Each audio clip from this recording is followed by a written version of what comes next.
बाळूमामा 100% पावतात, कारण जगाचे मालक बाळूमामा आहेत. आणि त्याच्यामध्ये कसं आहे, ज्याने अनुभव घेतलाय त्याला खरंच अजून इच्छा होती की बाळूमामाची भक्ती करावी अशी. आणि माझा स्वतःचा अनुभव असा आहे की माझी मुलगी 10वी झाल्यानंतर डिप्लोमाला तिला आम्ही ऍडमिशनचं सगळं प्रोसिजर करून आलो, आणि एका रात्री तिचं मन बदललं, मी जात नाही म्हणली. मामांच्या पाया पडले, म्हटलं मामा ही काय अचानक मुलीला माझ्या असं का झालं. तर मामांचा भंडारा मी घेऊन गेले, मामाचा भंडारा लावला आणि मामानं म्हणलं मामा माझी मुलगी सक्सेस होऊ दे, तुमचं म्हणजे जे काय असेल ते आपलं अन्नदान वगैरे करते. आणि त्याच रात्री दुसऱ्या दिवशी मुलगी लगेच तयार झाली. आणि आज माझी मुलगी 3 वर्ष शिकले, शेवटच्या वर्षाला आहे. आणि तिला आता म्हणजे वर्ग 70 मुलामध्ये तिचा 3रा नंबर आलेला आहे. आम्ही पंढरपूरला गेल्या वर्षी काय झालं होतं, आमचा मुलगा एक जरा दारू पित होता, बाहेरले व्यसन होतं, जरा इकडे तिकडे जरा म्हणजे घरात कुणाला ऐकतच नव्हतं. तर ते मुलगा गेल्या वर्षी मुलगा आणि बायको काय म्हणली आमची, पंढरपूरला आपल्याला दिंडीत जायचं आहे. मग आता पुन्हा येतं दुसऱ्या दिंडीत, आम्ही मंगळवेढ्यातनं पुन्हा येतं दुसऱ्या दिंडीत पाठवायचं त्यांना. आता अजिबाला रेवा मास्तर आम्ही विठू बाबा सगळेजण मिळून आमची जी टीम होती, त्या टीमने विचार केला बाबा आपण दिंडी चालू करूया पंढरपूरला. सगळ्या तोंडनं होकार आला, चालू करूया तर चालू करूया म्हणले. ते आम्हाला दिंडीत जायचं होतं गेल्या वर्षी, म्हणून चालू केलं, सगळ्यांनी मिळून जाऊया म्हणले. गेलो, आम्हाला एका दिवसात आम्ही दिंडी गेल्या वर्षी पोच केलो. आम्ही लय झालं तर सकाळी बाथरूमला तेवढं चालत जातो, नाही तर चालत जात नव्हतं. गेल्या वर्षी आम्ही अखंड दिंडी चालत आणली, चालत नेली. आम्हाला काय म्हणजे काय वाटलंच नाही त्यात. जेव्हा आम्ही दिंडी पोच केली, नदीला नेऊन नगर प्रदक्षिणा करून आम्ही दिंडी पोच केली. एकही माणूस आमच्यातला कोण आजारी पडला नाही, किंवा कोणाला दवाखान्याला न्यायची वेळ आली नाही, किंवा कुठलाही कुणावर प्रसंग आला नाही. बाळूमामा कृपेने सगळी दिंडी आमची व्यवस्थित गेल्या वर्षी पार पडली. हे तुमचं दुसरं वर्ष आहे. आणि पहिल्या वर्षीच्या तुलनेत यावर्षी आम्ही बघतोय की एकंदरीत शिस्तबद्ध पद्धतीने सगळं ह्या वर्षी गेल्या वर्षीपेक्षा ह्या वर्षी जरा गेल्या वर्षी नवीन असल्यामुळं थोडं ही झालं. त्या वर्षी गेल्या वर्षीपेक्षाही सुधारणा चांगली झाली. गेल्या वर्षीपेक्षा 5-50 माणसं जास्त आली.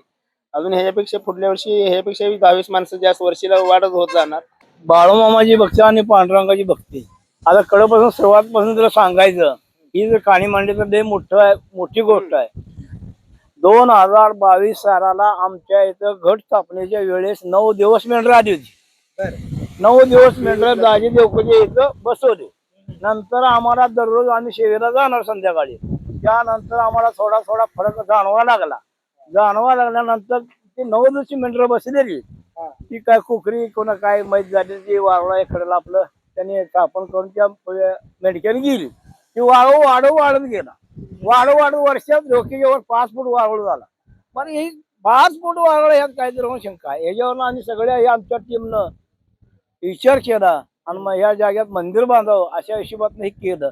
आणि हे आमच्या सगळ्याच्या यातनं लवकरात लवकर मंदिर उभं राहिलं. आणि त्या वाचून सगळ्यांनाच ही थोडं आनंदी वाटल्यामुळं सगळे लोक बाळूमामाकडे आनंद सांगायला. आणि सद्गुरू बाळूमा लिंबुनी आमची सगळा ग्रुप, सगळी माणसं आमची बाळूमाच्या आशीर्वादानं पंढरपूरला आमची दिंडी 2 वर्ष झाली चालू झाले. सगळे आनंद आहे. आणि बाळूमान सगळी लोक सुखरूप येते. प्रत्येक रविवारी प्रत्येक अमावस्या दिवशी बाळूमाचा प्रसाद असतो. बाळूमाला फुल गर्दी असते. प्रत्येक अमावस्या दिवशी 2000 लोक असते. रविवारी 800-900 लोक. अमावस्या दिवशी एकादशीला फुल गर्दी असते मामापाशी. सगळ्याची सहकारी मामाच्या भक्तांची सहकारी सगळी फुल आहे. पंढरपूरच्या वारीला आम्ही 2 वर्ष वारी चालू केली. मामाच्या आशीर्वादाने आम्हाला सगळा आशीर्वाद राहावं, पंढरपूरच्या वारीची कृपा मिळावं. बोला बोला बाळूमाच्या नावाने. आम्हाला सगळे सहकारी चांगला आहे. शेवेला चला म्हणलं का येण्याला शेवेला जातोय. 7 दिवस पारायण असते, 7 दिवस पारायण होते. त्याबद्दल सगळे आमची गावकरी आहे. मी सलगर बुद्रुक बसवेश्वर बिराजदार. माझा मुलगा 4 महिने आरतीला जात होता. मला 15 वर्षाचा त्रास होता. माझ्या मुलाला माहित होतं. मुलाने मामापाशी गेल्यानंतर मुलगा काय म्हणला, पप्पा मामापाशी चला तुमचा त्रास कमी होत आहे. हा शब्द म्हणल्यामुळं मी 4 महिने मामाकडे गेलो. मामाने मला आमुष्याला बोलवलं, कवल बांधला, मला कवल उजवा दिला. 4 वेळा मला रिंगणात बसवलं. माझा 15 वर्षाचा त्रास पूर्ण मामाने पूर्ण केला. लय मोठं म्हणजे काय, मला 15 वर्षाचा त्रास होता. माझा पूर्ण पाय गेलता. पायाने चालायला येत नव्हतं, गाडी चालवायला येत नव्हतं, एवढा त्रास होता. पण माझ्या मुलानं जे आरतीला जात होता 4 महिने, मामाने सांगितलं तुमच्या पप्पाला घेऊन या, आरतीमध्ये कवल बांधूया आणि बसवून काढूया म्हणून. मुलानं सांगितल्यावर मी गेलो. मामाने माझं पूर्ण सगळं निष्पन्न पूर्ण मोकळं केलं. त्यामुळे मी मामाची सेवा करत आलोय. मामा म्हणले यावर्षी वारकरीला दिंडीला जायचं आहे. ठीक आहे म्हणलं मामा. माझी गाडी असल्यामुळे मी 4 दिवस गाडी स्टॉप करून मामाच्या शब्दाला पालन करून सेवा करायला आलोय. 10वीला. दहावीला असताना पण तो वारी सोबत आला. हा काय वाटतंय चालून थकवा वगैरे येत नाही का? नाही मामा आपलं पांडुरंगाच्या वारीत कसला थकवा. कसा थकवा? तरी विशेष कळतं काय आणि अभ्यास वगैरे करतो त्याची काय काळजी वगैरे त्यासाठी बाळमामा आहेत की बघण्यासाठी. म्हणजे अभ्यास आणि हे दोन्ही पण मॅनेज करता येते. हा काय म्हणायचंय बाळूमामांच्या काय नाही बाळूमामाची आम्हाला लय भरपूर गोडी आहे आणि सुख समाधानी आहे. पांडुरंगाकडे काय मागणार आहे? काय नाही हीच मागायचं बाळूमामाचे दर्शन घ्या बाळूमामाचं आणि पांडुरंगाचं दर्शन घ्या हीच मागणी एवढीच पास. काय नाही सुख समाधानी ह्यातच आहे.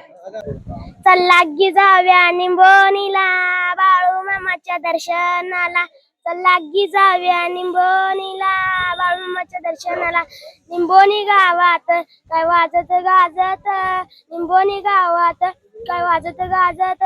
माझ्या देवा बाळूमामा तुला भंडाऱ्याची आवड. माझ्या देवा बाळूमामा तुला भंडाऱ्याची आवड. निंबोनी गावाच्या खालील्या बाजूला व रस्त्याच्या कडला माझ्या मामाचं मंदिर किती सुंदर. माझ्या मामाची शिखर किती सुंदर. माझ्या मामाची शिखर त्याच्या डाव्याच्या अंगाला हलसिद्धनाथ मंदिर किती सुंदर. हलसिद्धनाथ देवाची शिखर किती सुंदर. हलसिद्धनाथ देवाची शिखर. त्याच्या उजव्याच्या बाजूला दत्तगुरूचं मंदिर. त्याच्या उजव्याच्या बाजूला दत्तगुरूचं मंदिर किती सुंदर. दत्तगुरु देवाची शिखर. दत्तगुरु देवाची शिखर. या निंबोनी गावात काय वाजत गाजत. या निंबोनी गावात काय वाजत गाजत. अरे वा, किती छान म्हणता. कोणी लिहिलेलं आहे? हे गीत कोणी लिहिलंय? मी ब्रह्मपुरीच आहे प्रॉपर राहणार, पण मी पुण्यात राहायला असतोय. दिंडी सोबत आहेत का? हा मामांचा फोन आला का दुसऱ्या दिवशी मी हजर असतो, कुठला कार्यक्रम असतो. बरं. मामाचा पहिला मला फोन असतो, दत्ता बाबा यायला लागतंय. दुसऱ्या पांडुरंगाकडे दिवशी काय साकडं असणार आहे यावेळेस? काय नाही, सगळं चांगलं राहू द्या. पाऊस पाणी आपलं आहे चाललेलं, पीक पाणी सगळ्यांचं चांगलं राहू द्या. शेरण होतं. बरं नसल्यावर पुन्हा मी बाळूमामाला यायला लागलो तर ते प्रसाद खायला का प्रसाद मला खाऊ देत नव्हतं. प्रसाद खाऊ द्यायचे नाही. पुन्हा मी सारखीच बाळूमामाला संध्याकाळी आरतीला यायला लागलो की मला मग आता प्रसाद जीव द्यायला लागले. ततून धरून आम्ही दररोज संध्याकाळी आरतीला जात असतो आणि दिवसाच्या आरतीला काय आम्हाला काम धंदा आल्यावर आमची गरिबीमुळे आम्ही कामाला जातो.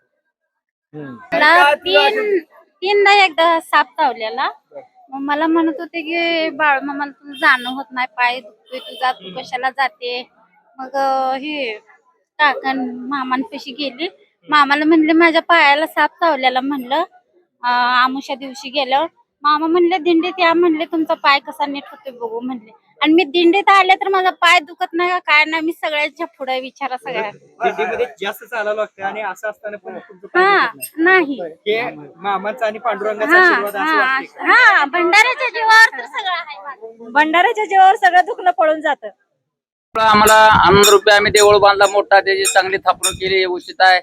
2 वर्ष झाले दिंडी घेऊन येतोय. आम्हाला बाळूमामाचा आधार भरपूर आहे म्हणून आम्ही दिंडी घेऊन येतोय. काय अडचणी येत नाही, कशाची अडचणी येत नाही. शब्दच नाही. खरंच सांगते, मामा मी आज 2009 पासून जाते.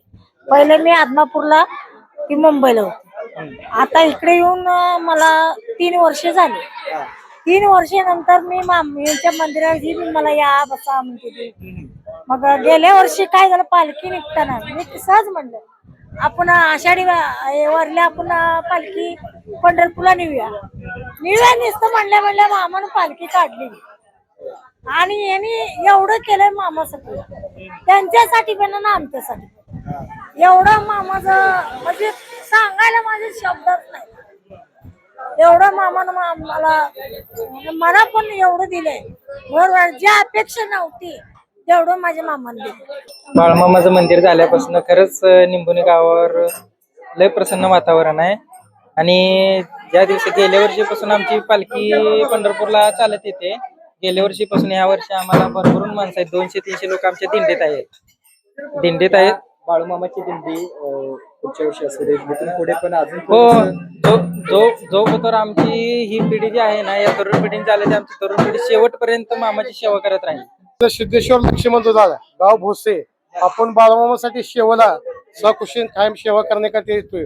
बाळूमामा ही साक्षात दर्शन देतोय, सगळ्याचं भलं करतोय. कोण आजारी असो, कोण जीवाला असो, भावाला असो, आम्ही कायम रविवारी आणि अमावस्या देवळापाशी असतोय. सगळ्याचं कल्याण करतो बाळूमामा. कोण भक्त आलाय नाराज होऊन गेला आजपर्यंत नाही. दिंडीला आलतो या वर्षी मी स्वतःच पिकअप घेतले बाळूमामाच्या आशीर्वादाने. स्वतःच पिकअप घेऊन आलोय मी दिंडीत. काय बाळूमामांबद्दल काय अनुभव सांगाल तर या दिंडीतील अनेक भक्त आम्हाला तर अनुभव आहेच. चमत्काराबद्दल मागच्या वर्षीपासून सगळं चांगलं चाललेलं आहे. दुकान चांगलं चालतंय. माझं दुकान आहे. त्याच्या बाळूमामाच्या जेव्हा पिकअप गाडी घेतली ते पण ह्या वर्षी दिंडीत आणले. अजून ह्या पुढच्या ह्याला वारीला अजून प्रगती होईल. तालुका मंगळवेढा, गाव रेड्डे गावचे काय अनुभव आहे? दादासाहेब सुपनर. आमचा अनुभव काय बाळूमामासाठीच की बाळूमामाचं मत मग एवढं मोठं आहे की भंडाऱ्यात त्याच्या परास काही सुद्धा मोठं नाही. बाळूमामा भंडाऱ्यासाठी म्हणजे असं म्हणजे आम्ही म्हणजे त्यांना आवडीनं आम्ही त्यांचे सेवेला किंवा भक्तीला दिंडीत आदमापूरला जातोय. आता निंबोनीला पण मोठं मंदिर झालं मोठं एकदम मोठं झालंय मंदिर.